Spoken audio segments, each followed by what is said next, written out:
اس سے پہلے کہ ہم اسے ظاہر کریں۔ اللہ باری ہے، یہ تین اسماء بھی آئے ہیں اللہ کے ساتھ ساتھ سورہ حشر کے آخر میں، الباری، الخالق، الباری، المصور، تین الفاظ، باری، خالق، مصور۔ باری کسی شے کو ظاہر کرنا، اور اس میں فلسفہ یہ ہے، اب یہ پھر علم کلام کی بحثیں ہو جائیں گی کہ دیکھیے کوئی شخص، کوئی آرکیٹیکٹ ہے، اس کے دماغ میں پہلے حیولہ بلڈنگ کا بن جاتا ہے، تب وہ پینسل اٹھاتا ہے، اس کا اسکیچ بناتا ہے۔ یہاں بن چکی ہے بلڈنگ، یہاں کانسیپٹ آ چکا ہے، دماغ میں ہے۔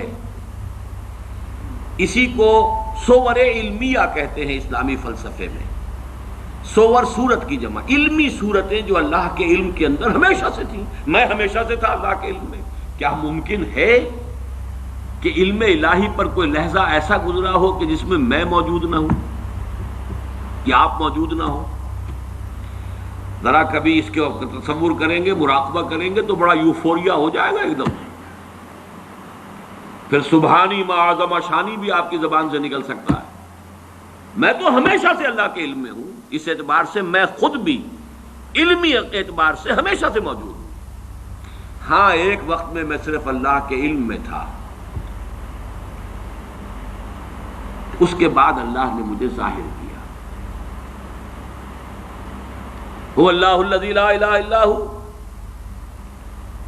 الملک القدوس السلام المؤمن المہیمن العزیز الجبار المتکبر سبحان اللہ عما یشرکون هو اللہ الخالق البارئ المصور له الاسماء الحسنى۔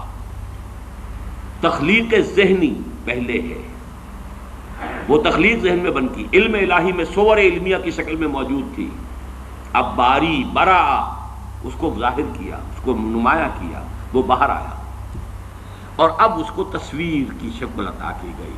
یہ تصویہ اور تصویر ایک ہی لفظ ہے، خلق فسوی والذی قدر فہدی۔ تو اس الکتاب میں جو کچھ لکھا ہوا موجود ہے، اس میں درج کوئی شے غلط نہیں ہو سکتی۔ کیا اللہ کا علم کسی مرحلے پر جا کر غلط ثابت ہو سکتا؟ معاذ اللہ۔ اب ان دو چیزوں کو ذہن میں رکھیے علم کے حوالے سے، اور تقدیر کا اصل مسئلہ جو ہے، جو الجھتا ہے، وہ اس مسئلے کو نہ سمجھنے کی وجہ سے۔ لیکن جو الفاظ لکھے ہیں آخری اس کو نوٹ کیجئے، البتہ اللہ کا یہ علم قدیم و قطعی، قدیم بھی ہے قطعی ہے، پری نالج، جبر محض، یعنی پری ڈیسٹینیشن، یہ فیٹلزم جس کو کہتے ہیں، فیٹلزم، ہر چیز پہلے سے طے ہے، متعین ہے، طے ہے، اور ہمارے ہاتھ میں کچھ نہیں، ہم کچھ نہیں کر سکتے، یہ اس کی نفی۔ یہ دونوں چیزیں لازم و ملزوم نہیں ہے، کوئی مستلزم نہیں ہے۔ پری نالج اور شے ہے، پری ڈیسٹینیشن اور شے ہے۔ اس کے درمیان اگر آپ خط امتیاز کھینچ دیں گے تو کبھی کوئی تشویش نہیں ہوگی، چاہے بحث میں الجھ جائیں، اگر کوئی آپ کو الجھائے، اس کا تو نتیجہ یہ نکلتا ہے، پھر اس کا تو یہ نتیجہ نکلتا ہے، تو اس سے یہ لازم آتا ہے، وہ پھر الجھ جائے گی لوگ، جس سے سختی سے روک دیا ہے، عذرت علیکم، عذرت علیکم،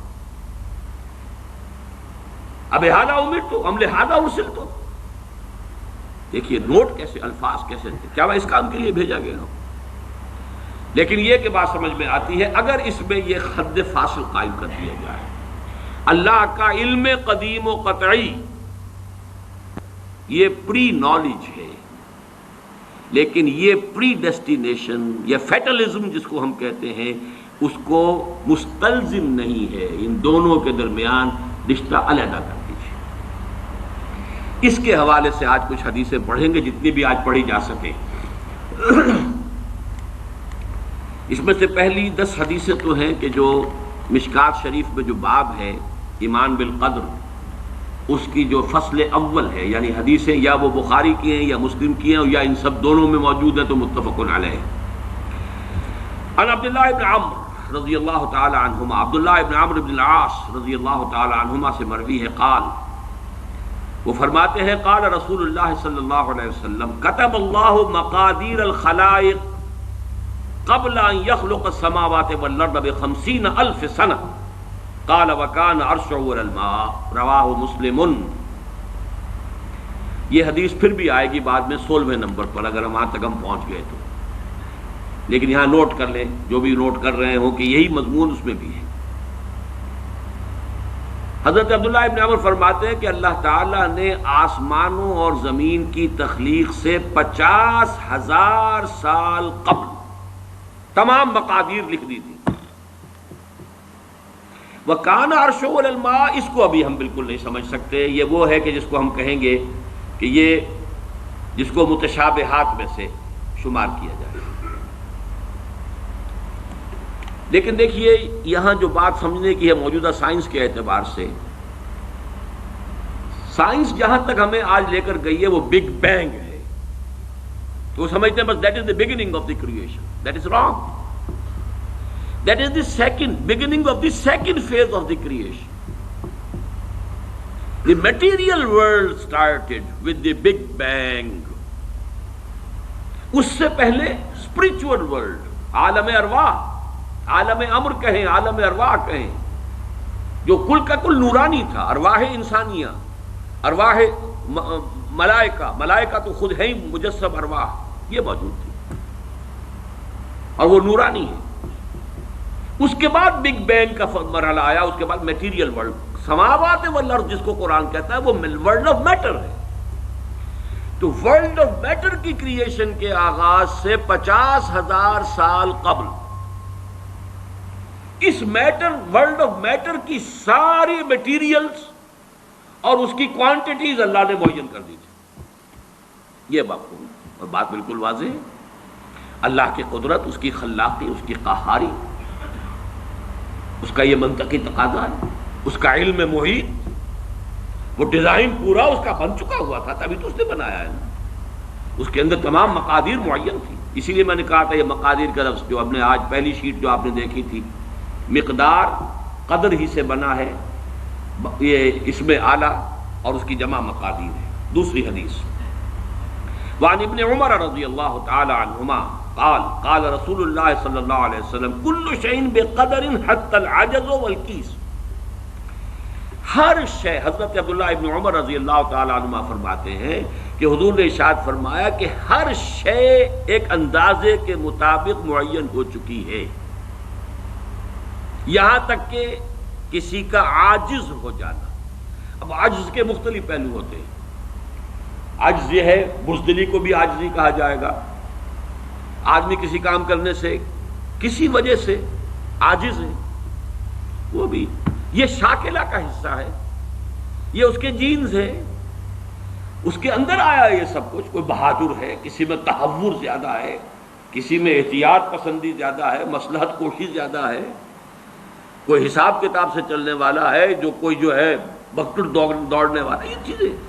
حتی العجز والکیس، کیس کہتے ہیں ذہانت، الکیس من دان نفسہ وعمل لما بعد الموت، کیس، یہ باب یہ اصل میں صفت مشبہ بن گیا، کیسن فعیل کے وزن پر، کیسن جس میں ذہانت فطانت بہت ہو۔ اب یہ ذہانت کسی کی کتنی ہے؟ ذہانت نہیں بڑھ سکتی، شارپ کی جا سکتی ہے، آپ چھری کو تیز کر لیجئے، لیکن یہ کہ اس کا سائز تو وہی رہے گا، چھری تو وہی رہے گی، لیکن یہ کہ ذہانت کو آپ شارپن کر لیں، یا ذہانت کو آپ بروئے کار لے آئیں، لیکن وہ جو بھی دی ہے اللہ نے وہ اتنی رہے، اس کے اندر اضافہ نہیں ہوتا۔ یہ ان بلٹ چیزیں ہیں، گیون چیزیں ہیں انسان کے لیے، یہ اس کے شاکلہ کا جز ہے۔ تیسری حدیث، وعن ابی ہریرہ قال، اور یہ جو روایت تھی یہ بھی امام مسلم کی تھی اور تیسری بھی امام مسلم کی ہے۔ حضرت ابو ہریرہ فرماتے ہیں قال قال رسول اللہ صلی اللہ علیہ وسلم احتج آدم و موسیٰ عند ربہما، اللہ تعالیٰ کے ہاں آدم اور موسیٰ کے درمیان ایک محاجہ ہوا، بحث ہوئی۔ فحج آدم و موسیٰ، فحج، اور آدم جو ہے وہ موسیٰ پر غالب آ گئے۔ قال موسیٰ، حضرت موسیٰ نے یہ کہا، انت آدم الذی خلق اللہ بیدہ، خلقک اللہ بیدہ، آپ ہیں نا وہ آدم جسے اللہ نے اپنے ہاتھ سے بنایا تھا، ونفخ فیک من روحہ، اور پھر آپ نے اپنی روح میں سے پھونکا، واسجد لک ملائکتہ، اور سارے اپنے فرشتوں کو آپ کے سامنے سجدے میں ڈال دیا۔ واسکانہ کا فی جنت ہی، اور پھر آپ کو اپنی جنت کے اندر اس نے مقام دیا اور وہاں ٹھہرایا. ثم اهبطت الناس بخطیئتک الی الارض، پھر یہ آپ نے اپنی خطا کی وجہ سے ہم انسانوں کو جو ہے زمین پہ اٹھا دے مارا، زمین پر اتروا دیا. گویا کہ الزام پروسیکیوشن کر رہے ہیں حضرت موسیٰ حضرت آدم کی. اللہ نے یہی احسانات آپ پر کیے اور آپ نے اپنی اس غلطی کی وجہ سے ہمارے ساتھ یہ معاملہ کرا دیا. قال آدم، اب حضرت آدم کی باری آئی. انت موسیٰ الذی اصطفاک اللہ برسالتہ و بکلامہ، آپ وہی موسیٰ ہیں نا جنہیں اللہ نے چنا ہے، چنا رسالت کے لیے اور اپنے کلام کے لیے. کلم اللہ موسیٰ تکلیما، یہ خاص ایک مقام تھا جو حضرت موسیٰ کو عطا ہوا ہے. وَآتَاكَ الْأَلْوَاحَ فِيهَا تِبْيَانُ كُلِّ شَيْءٍ، اور پھر وہ آپ کو تختیاں دی تھیں جو سٹون کی، سٹونی ٹیبلٹس، جس کے اندر ہر شے، ہدایت کا پورا سامان موجود تھا. وَقَرَّبَكَ نَجِيًّا وَقَرَّبْنَاهُ نَجِيًّا، یہ قرآن مجید میں ہے. اور آپ کو قریب کیا تھا گفتگو کرنے کے لیے، کوہ طور پر بلایا، براہ راست مکالمہ کیا. فَبِكَمْ وَجَدتَّ اللَّهَ كَتَبَ التَّوْرَاةَ قَبْلَ أَنْ أُخْلَقَ، تو تم نے کیا دیکھا، تورات میں کیا پڑھا کہ کائنات کی تخلیق سے کتنا عرصے پہلے اللہ نے تورات لکھ دی تھی. قال موسیٰ 40 عاماً، تورات میں ہوگا کہیں کہ تورات اللہ نے کائنات کی تخلیق سے 40 برس پہلے لکھ دی. قال آدم، پھر حضرت آدم نے فرمایا فَهَلْ وَجَدْتَ فِيهَا وَعَصَىٰ آدَمُ رَبَّهُ فَغَوَىٰ، اس میں آپ نے یہ آیت بھی پڑھی کہ نہیں پڑھی کہ آدم نے اپنے رب کی نافرمانی کی اور وہ راہ ہدایت سے عارضی طور پر وہ گویا کہ منحرف ہو گئے. قال نعم، موسیٰ نے کہا یہ تو میں نے پڑھی. قال فتلومنی علی ما عملت عملا كتبه الله على ان اعمله قبل ان يخلقني ب40 سنة، تو اب کیا آپ مجھ پر الزام لگا رہے ہیں اس چیز کے لیے کہ جو اللہ نے لکھ دی تھی میری تخلیق سے بھی 40 برس قبل. اخلقہ ہے یہاں پر، اخلقہ، جبکہ میں پیدا کیا جاؤں. قال رسول اللہ صلی اللہ علیہ وسلم حج آدم موسیٰ، تو حضرت حضور نے فرمایا کہ موسیٰ، حضرت آدم جو ہے وہ بازی لے گئے حضرت موسیٰ پر. اب یہاں پہ جو لفظ میں چاہتا ہوں خاص طور پر نوٹ کر لیں، اس حدیث میں کئی سوالات اٹھ کھڑے ہوتے ہیں ذہنوں میں. وہ لفظ کتاب ہے، کتب، یہ کتاب ہے اللہ کا وہ علم قدیم. اس کو اسی کے حوالے سے، اسی دروازے سے اس حدیث میں داخل ہوں گے تو کوئی اشکال نہیں. اور اگر ادھر ادھر کہیں بھٹک جائیں گے تو پھر یہ کہ اس سے نکلنا نصیب نہیں ہوگا. لیکن یہ اللہ کا وہ علم قدیم ہے جو غلط نہیں ہو سکتا. چوتھی حدیث، اچھا یہ بڑی اہم ہے اور یہ 40 نووی میں بھی ہے، اور اس میں وہ بات واضح ہو جائے گی کہ فطرت کی جڑ کیا ہے اور خلقت کی جڑ کیا ہے. وعن ابن مسعود رضی اللہ تعالی عنہ، حضرت عبداللہ ابن مسعود سے مروی ہے، قال حدثنا رسول اللہ صلی اللہ علیہ وسلم وهو صادق المصدوق، وہ فرماتے ہیں کہ ہمیں بتایا اللہ کے رسول صلی اللہ علیہ وسلم نے، اور نوٹ کرو وہ صادق ہیں، مصدوق ہیں. صادق ہیں، سچے ہیں، مصدوق ہیں کہ ان کی سچائی پر خود اللہ گواہ ہے. اچھا یہ کیوں کہنے کی ضرورت پیش آئی؟ کسی عام طور پہ شک میرے علم میں تو نہیں کہ کسی اور حدیث سے پہلے یہ الفاظ ہوں، اس لیے کہ اس میں جو امور آ رہے ہیں وہ عام ذہن انسانی اس کو ذرا قبول کرنے سے تھوڑا سا ہچکچاتا ہے، رکتا ہے، تو اس لیے ایمفیسائز کیا ہے. وَهُوَ الصَّادِقُ الْمَصْدُوقُ، وہ کیا بتایا حضور نے؟ اَنَّ خَلْقَ أَحَدِكُمْ يُجْمَعُ فِي بَطْنِ أُمِّهِ 40 يَوْمًا، تم میں سے ہر شخص کی خلقت اس کے ماں کے پیٹ میں 40 دن ہوتی ہے، نطفتن، 40 یوما نطفتن، ویکون علقۃ مثل ذلک، اسی طریقے سے پھر وہ علقہ کی صورت میں ہوتی ہے. ثم یکون مضغۃ مثل ذلک، پھر اتنا ہی عرصہ اس کا مضغہ کی ایک سٹیج ہے. ثم یبعث اللہ الیہ ملکا ب4 کلمات، پھر اس کو اللہ تعالیٰ اس کے پاس بھیجتا ہے، یعنی یہ 120 دن 4 مہینے اس کے بعد نفخ روح ہوتی ہے، اور اس نفخ روح کے ساتھ ہی وہ جو علم الہی کی کتاب قدیم ہے اس میں جو اس شخص کا کھاتا ہے پرٹیکولر، اس کا پرسنل لیجر جو ہے، وہ اس کی پوری کاپی جو ہے وہ وہاں پر درج کر دی جاتی ہے۔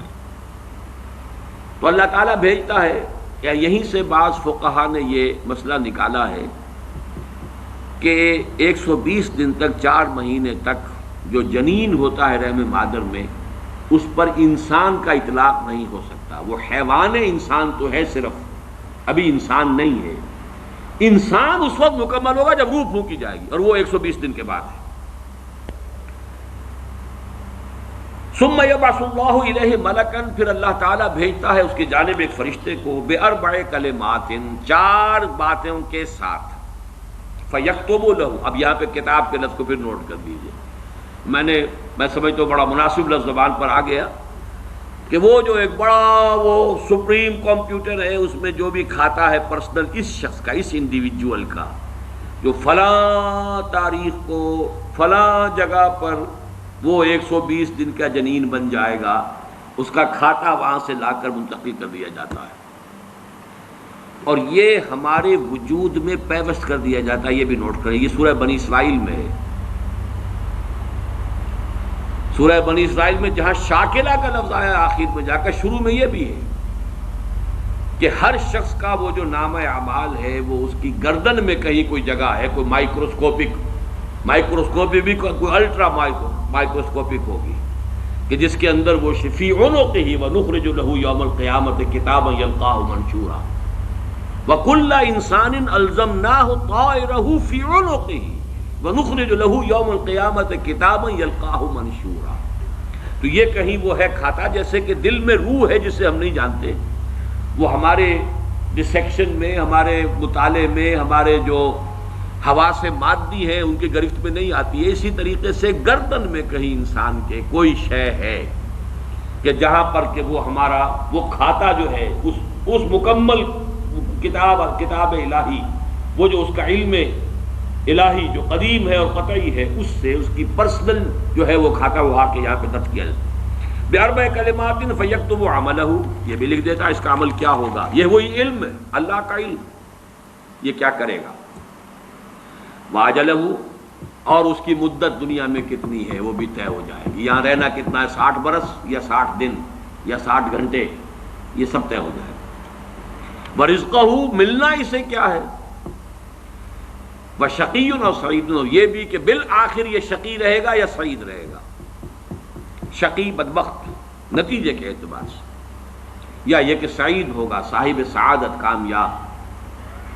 ثم ينفخ فیہ الروح، اچھا نوٹ کیجئے، یہ جو اس کا پرسنل لیجر جو ہے، اس کی کاپی جو اس کے اندر لتھی کر دی گئی ہے، چپکا دی گئی ہے، کہیں انسرٹ کر دی گئی ہے، یہ نفخ روح سے پہلے ہے۔ ثم ينفخ فیہ الروح، وہ فرشتہ، اس لیے کہ اس کا سارا تعلق جو ہے اس باڈی سے، اس کی یہ ساری جو بھی شاکلہ ہے وہ اس باڈی سے متعلق ہے۔ روح فطرت ہے، وہ بعد میں آ رہی ہے، وہ تو بعد میں اس کو دی جا رہی ہے، اس کی وہ آزاد شخصیت، آزاد چوائس، وہ اس فطرت کی بنا پر ہے۔ ثم ينفخ فیہ الروح، پھر وہ فرشتہ اس میں روح پھونک دیتا ہے۔ فوالذی لا الہ غیرہ، تو اس اللہ کی قسم، اس ہستی کی قسم جس کے سوا کوئی الہ نہیں، ان احدکم لیعمل بعمل اہل الجنۃ حتی ما یکون بینہ وبینہا الا ذراع، تم میں سے کوئی شخص اہل جنت کے سے عمل کرتا رہتا ہے یہاں تک کہ، اب یہاں میں ایک الفاظ کا اضافہ کر رہا ہوں بات کی وضاحت کے لیے، اس کو بریکٹ میں سمجھیے، بظاہر دیکھنے والوں کے نزدیک اس کے اور جنت کے درمیان بس ایک ہاتھ کا فاصلہ رہ جاتا ہے۔ فَيَسْبِقُ عَلَيْهِ الْكِتَابُ، کہ اس پر پھر وہ جو نوشتہ تھا، اس میں تو لکھا تھا شقی، پھر اچانک اس کی زندگی میں انقلاب آتا ہے، اور اس کے اوپر وہ نوشتہ جو ہے اللہ کا علم الہی کا جو غلط نہیں ہو سکتا، اس کا ظہور ہوتا ہے۔ فَيَعْمَلُ بِعَمَلِ أَهْلِ النَّارِ فَيَدْخُلُهَا، پھر وہ جہنمیوں کے سے کام کرنے شروع کر دیتا ہے اور اس میں داخل ہو جاتا ہے۔ ابھی میرا خیال ہے کہ سال 1.5 سال یا 2 سال ہو گئے ہیں، ہماری جو تنظیم اسلامی آزاد کشمیر کو ہم نے ایک علیحدہ حلقہ آٹونومس بنایا ہے، اس کے جو امیر ہیں سید مظفر حسین ندوی، بہت بڑی بزرگ شخصیت ہیں، بڑی علمی شخصیت ہیں، انہوں نے وہاں کی ایک بڑی سیاسی شخصیت سے یہ بات کہی۔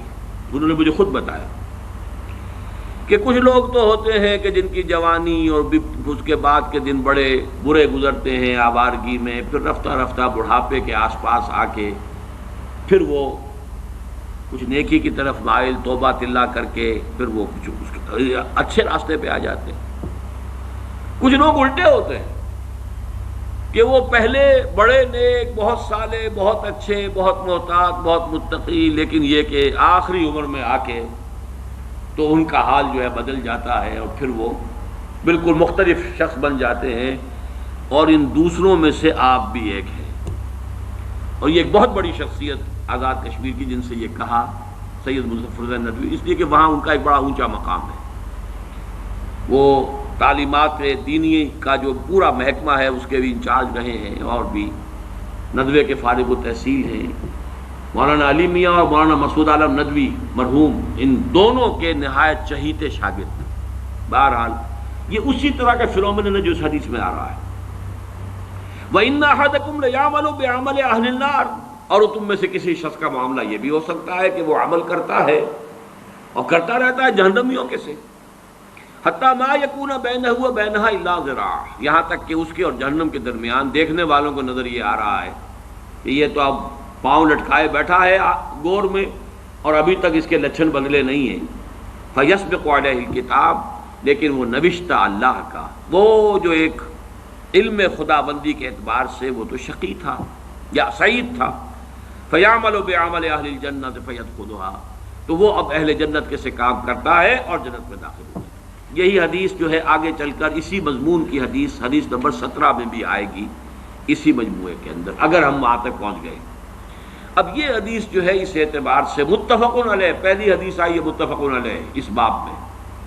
پہلی 3 حدیثیں جو ہے وہ 3 پڑھی ہیں، کتنی پڑھی ہم نے پہلے؟ 1 2 3، یہ چوتھی حدیث ہے اور یہ ہے متفق علیہ۔ باقی 3 کی 3 صرف صحیح مسلم کی تھی، اور بڑی عظیم حدیث ہے، بہت عظیم حدیث۔ ایک تو فطرت اور جبلت یہاں واضح ہو گئی، ایک سرشتے خلقت ہے انسان کی، ایک فطرت ہے۔ فطرت ہے، اس کا تعلق اس کا روح ملکوتی سے ہے، وہ روح ہے۔ ثم ينفخ فيه الروح، روح پھونکتا ہے اس میں۔ اس سے پہلے 120 دن کا جو یہ جنین ہے، جو امبریو ہے اور وہ لیونگ ہے، اس کے اندر لائف کے تمام جو بھی اوصاف ہے وہ موجود ہے، وہ تو پہلے دن سے ہے۔ سپرمیٹوزوئن بھی اگر تھا تو وہ بھی زندہ تھا، متحرک تھا، فعال تھا، اور اگر اوم تھا ماں کی طرف سے تو وہ بھی زندہ شے تھی، لیونگ ایک آرگنزم ہے۔ لہذا کوئی وقت بھی اس کے اوپر ایسا تو نہیں آیا، وہ تو حیات سے حیات چلی آ رہی ہے۔ وہ ماں کی حیات اور باپ کی حیات، ان دونوں سے مل کر حیات کا ایک سلسلہ جو ہے وہ شروع ہو گیا ہے۔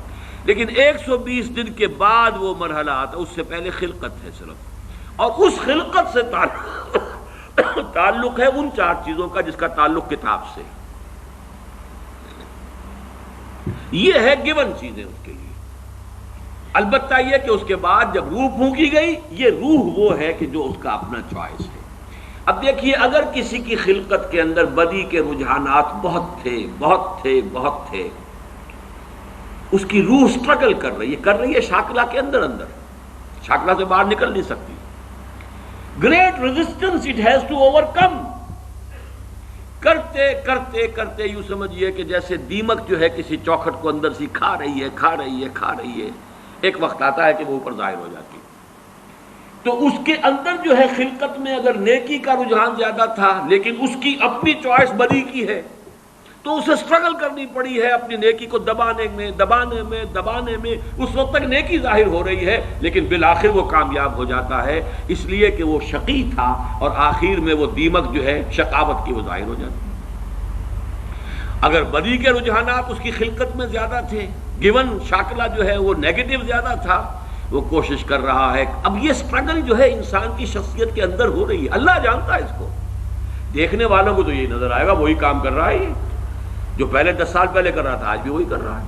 انہیں نظر نہیں آئے گا کہ اس نے کتنی محنت کی ہے، کتنی بار گرا ہے پھر اٹھا ہے، پھر گرا ہے پھر اٹھا ہے، کتنی مرتبہ جو ہے اوور پاور کیا ہے اسے اس کی اس خلقت نے اور شیطانی وساوس نے جو اس کو اور سپورٹ کر رہے ہیں، لیکن اس نے اپنی he has not given up his struggle، اس کے اندر لگا رہا ہے یہاں تک کہ بالآخر کامیاب ہو گئے۔ لیکن دیکھنے والوں کو جو نظر آئے گا اس کے اعتبار سے حدیث نے بات کو واضح کر دیا، کوئی اشکال نہیں، الحمدللہ میرے ذہن میں کوئی اشکال اس حدیث کے درجے میں باقی نہیں رہا۔ اب آگے چلیے 5ویں حدیث ہے۔ وعن سہل بن سعد رضی اللہ عنہ قال قال رسول اللہ صلی اللہ علیہ وسلم ان العبد لیعمل عمل اہل النار وانہ من اہل الجنہ ویعمل عمل اہل الجنہ وانہ من اہل النار وانما الاعمال بالخواتیم۔ آخری فیصلہ ہوگا اس کے اس آخری وقت کا جو معاملہ ہے اس کے اعتبار سے۔ اب جو اس کی وضاحت کی ضرورت نہیں، یہ بھی متفق علیہ ہے۔ 6 حدیث وعن عائشہ رضی اللہ عنہا قالت دعی رسول اللہ صلی اللہ علیہ وسلم الى جنازت صبی من الانصار۔ حضرت ام المومنین حضرت عائشہ صدیقہ رضی اللہ تعالی عنہ فرماتی ہیں کہ حضور کو دعوت دی گئی، آپ سے درخواست کی گئی، انصار میں کسی بچے کا انتقال ہو گیا کہ آپ اس کی نماز جنازہ میں شرکت فرمائیں، پڑھائیں۔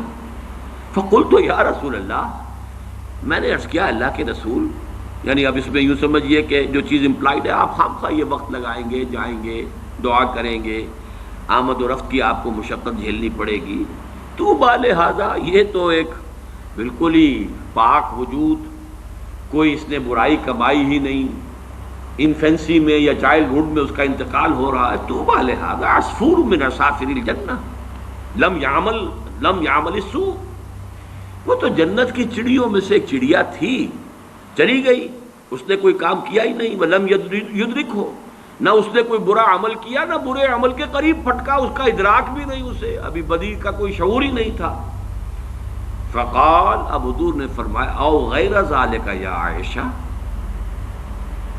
ہے عائشہ کہیں ایسا تو نہیں کہ بات اس کے برعکس ہو؟ ان اللہ خلق للجنت اہلا، دیکھو اللہ تعالیٰ نے جو مخلوق پیدا کی ہے اپنے انجام کے اعتبار سے ان میں سے کچھ جو ہے وہ جنت کے لیے، خلقہم لہا وہم فی اسلاب آبائہم، اگرچہ وہ ابھی اپنے باپوں کی پیٹھوں میں صلب میں ہوتے ہیں تب بھی ان کے بارے میں علم خداوندی میں کچھ طے ہے۔ وَخَلَقَ لِلنَّارِ أَهْلًا خَلَقَهُمْ لَهَا وَهُمْ فِي أَصْلَابِ آبَائِهِمْ۔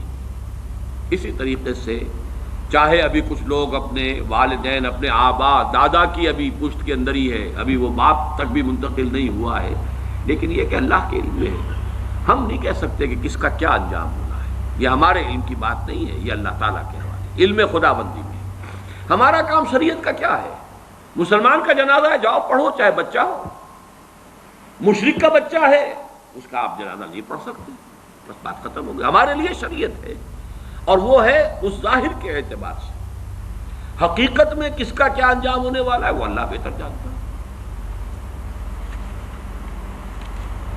7ویں حدیث وعن علی رضی اللہ عنہ قال قال رسول اللہ صلی اللہ علیہ وسلم ما منکم من احد الا وقد کتب مقعده من النار ومقعده من الجنہ۔ قالوا یا رسول اللہ افلا نتکل علی کتابنا وندع العمل۔ حضرت علی سے اب یہ بڑی حکیمانہ یعنی حدیث ہے، حضرت علی سے مروی ہے رضی اللہ تعالی عنہ کہ حضور نے ارشاد فرمایا ما منکم من احد، تم میں سے کوئی شخص ایسا نہیں ہے، کوئی شخص نہیں ہے مگر یہ کہ لکھا جا چکا ہے اس کا ٹھکانہ یا جنت میں یا دوزخ میں، یعنی اللہ کے علم میں طے، اللہ کے علم میں معلوم ہے، محنت کرو گے، کوشش کرو گے، لیکن یہ کہ جو انجام ہے وہ اللہ کے علم میں ہے، کتاب میں، من قبل ان نبراہا، وہ تو اس علم میں الہی کی جو کتاب ہے، ام الکتاب، اس کتاب کے اندر سے جو بھی ہے وہ در حقیقت وہ اس کا ظہور ہوگا بالآخر۔ تو لوگوں نے کہا قالو یا رسول اللہ، اب یہ جو نتیجہ نکلتا ہے نوٹ کیجئے،